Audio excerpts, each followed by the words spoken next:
Et nous retrouvons Florence pour l'instant tendance. Florence, vous vous êtes penchée sur les vêtements d'occasion. Bah oui, parce que c'est quelque chose qui est très tendance dans les pays, surtout anglo-saxons. Moi, je vois, en 2011, j'étais en Nouvelle-Zélande et il y en avait déjà énormément dans Auckland, la plus grande ville de Nouvelle-Zélande. Et voilà, j'étais là-bas en backpack, donc petit budget. Et c'est vrai que j'ai arpenté pas mal les magasins de seconde main. Et ça commence à arriver tout doucement en France. C'est pas pour me déplaire. Et donc, pourquoi? Quelles seraient les bonnes raisons d'acheter des vêtements d'occasion? Parce qu'on peut être un peu réfractaire. Alors, ma veste là, c'est une veste d'occasion. Est-ce que ça se voit? Non, ça ne se voit pas. Ça ne se voit pas, voilà. C'est la première bonne raison, c'est que ça ne se voit pas forcément. Les gens n'ont pas besoin de savoir qu'on a acheté ça d'occasion. C'est économique parce qu'on paye des vêtements moins chers. Et du coup, soit si on aime beaucoup acheter des vêtements, on peut en acheter plus.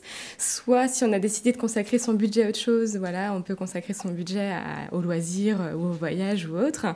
Et puis, le dernier point qui me tient à cœur, c'est aussi écologique. C'est bon pour la planète, plutôt que de jeter ses vêtements, on essaye de les revendre si c'est en bon état pour se faire un peu d'argent, et la personne qui la rachète est gagnante aussi, quoi. Alors, il y a les sites traditionnels de vente en ligne comme eBay ou Le Bon Coin, mais où est-ce qu'on peut trouver sur le Morbihan en dehors de ces sites-là? Alors, sur Lorient, vous avez une boutique de seconde main qui s'appelle Sophie Boutique, qui est située dans le centre-ville. Elle vend essentiellement des vêtements de marque. On va retrouver des choses comme Sonia Rykiel, Jimmy Choo, des sacs Gérard Darrel, voilà, ce genre de choses. Voilà, un prix défiant toute concurrence. C'est vraiment des vêtements qu'on ne pourrait pas s'acheter... je ne pourrais pas les acheter. Il y a des gens qui peuvent se les acheter neufs dans une boutique comme des chaussures Louboutin ou des choses comme ça, quoi. Et pour les enfants, est-ce qu'il y a des sites en particulier? Alors, pour les enfants, il y a une Morbihanaise qui a lancé un an T-Dressing. Elle a Anne-Christine Thomas, du coup elle avait 3 enfants, et puis ça s'entassait les vêtements de ses enfants, les accessoires, et elle ne pouvait pas forcément les recycler d'un enfant à l'autre. Et elle a commencé à les vendre tout d'abord sur un blog, et ça marchait bien. Il y a ses copines qui ont commencé à lui demander de vendre aussi les affaires de leurs enfants.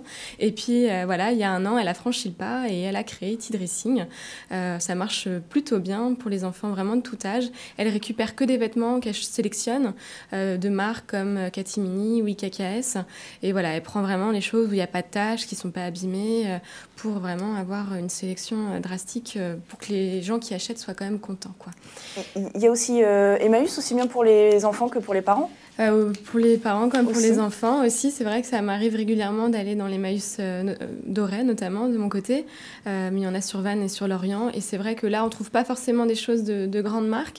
Mais par contre, on va trouver des marques... on va dire de tous les jours, vraiment pas cher, à 4-5 euros. J'ai vu acheter dernièrement un haut à 4 euros et un pantalon à 5 euros. Donc c'est vrai que pour se faire plaisir, c'est bien pratique. On imagine que sur les réseaux sociaux aussi, on peut trouver des sites, des idées? Alors moi, j'ai une collègue de boulot qui fonctionne beaucoup comme ça. Apparemment, il y a une belle communauté dans le Morbihan. Donc troc, vente, échange, dont Lanester, Lorient & Bon et alentour. Et troc et échange de fringues à Lorient. Ça marche très bien pour les enfants, un peu moins pour les grands. Mais je sais qu'elle achète des vêtements pour ses enfants à 2-3 euros. Et puis une fois que ça a été porté, que l'enfant a grandi, elle les revend. Et voilà, il y a une belle communauté. Je ne sais plus combien de membres il y avait dans le groupe, mais voilà, une belle communauté dans le pays lorientais. Une dernière petite chose très rapidement, basique, les vides-greniers? Ben oui, bien sûr, les vides-greniers, on peut aussi trouver des vêtements. D'ailleurs, le 5 février prochain, il y a une grande braderie sur Lorient. Merci beaucoup pour toutes ces bonnes idées, Florence.